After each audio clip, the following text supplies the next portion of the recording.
Hello, Owls and Puffins. The Fairy Tales book is back, and today I'm going to be reading you another one of my favourites. Now, this is one that you might know. If I look down the contents page, I will find it. Little Red Riding Hood, and that's on page 140.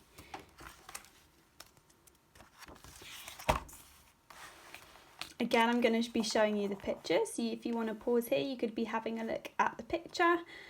Trying to predict what you think is going to happen in the story, where is it set, who you think the characters are, what you think the plot might be about.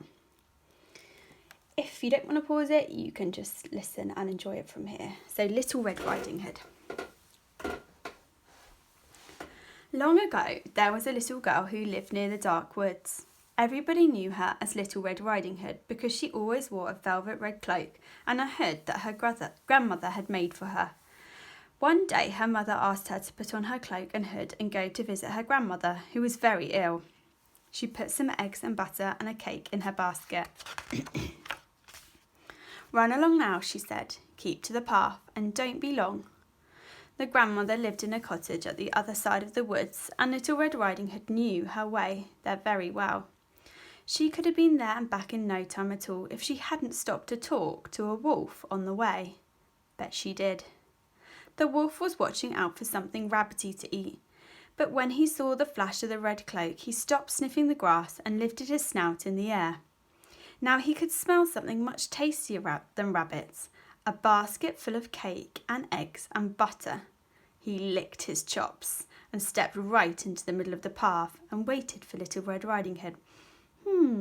Where are you going with that basket full of good things to eat? He asked her, making his voice as charming and gentle as he could. I'm going to my grandmother's, said the Little Red Riding Hood. She knew she wasn't supposed to talk to Wolf, but he was so polite and softly spoken, and besides, he had spoken to her first. She's not well, she added to be friendly. I'm sorry to hear that, said the wolf, sniffing at the cake. Perhaps I'll call on her myself. Where does she live? On the other side of these woods, said Little Red Riding Hood, just by the nut trees. Perhaps I could carry your basket for you, offered the wolf. He could run off with it, he thought, and guzzle up the cake in no time. It made his snout tickle just to think about it. But then he heard the whistle of the huntsman, and he decided to keep out of sight. Also, he had thought of something much tastier than butter and cake for his tea. Now, why don't you fill up your basket with bluebells for your grandmother? Step into the woods and you'll see them, my dear. What could be a nicer present? That's a good idea. Thank you, Mr. Wolf. Little Red Riding Hood stepped off the path and went deeper and deeper into the shadowy woods, where even the birds had stopped singing.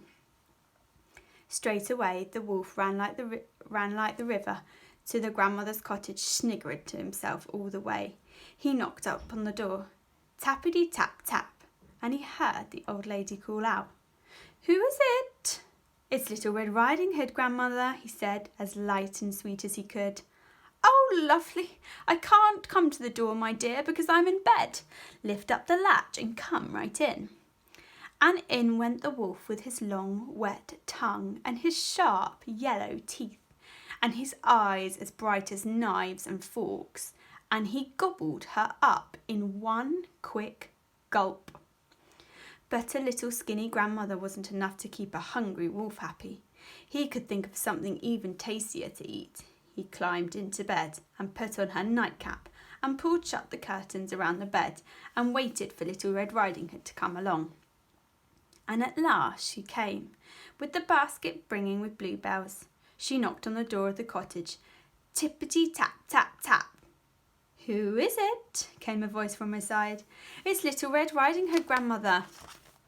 Oh, lovely. I can't come to the door, my dear, because I'm in bed. Lift up the hatch and come right in, said the wolf, as soft and weak as he could. So Little Red Riding Hood lifted up the latch and opened the door. It was all dark in grandmother's house, and quiet and still and waiting. She put down her basket by the door and stood with her hands clasped together.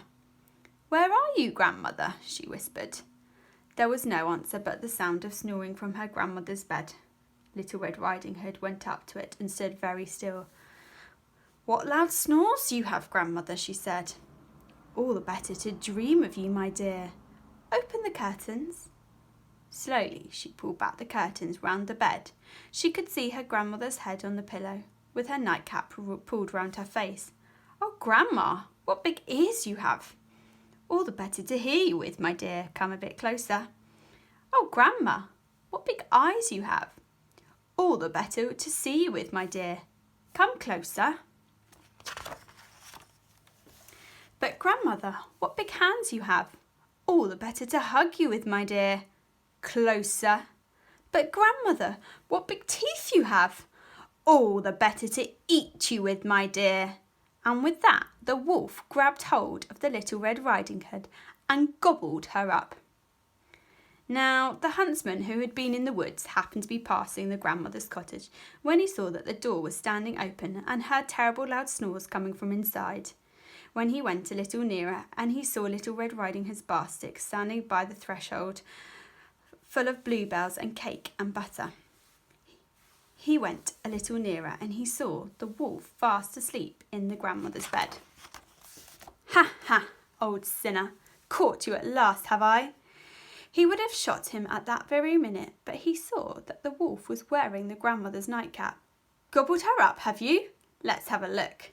He took a pair of scissors and went snippity snip snip across the wolf's tummy and saw something velvety red inside. Snippity snip snip, and out tumbled Little Red Riding Hood. It was so dark in there, Little Red Riding Hood said, and out stumbled her grandmother, blinking in the light and glad to be alive. Let's give the old wolf some proper food. Little Red Riding Hood ran outside and collected stones and put them inside the wolf's belly. She and her grandmother sewed him up and good and tight. Wake up, Mr. Wolf, she said then. When he woke up and saw the huntsman and the grandmother and Little Red Riding Hood all standing round him, the wolf jumped out of bed in fright and tried to run away. But the stones were so heavy that he fell down dead.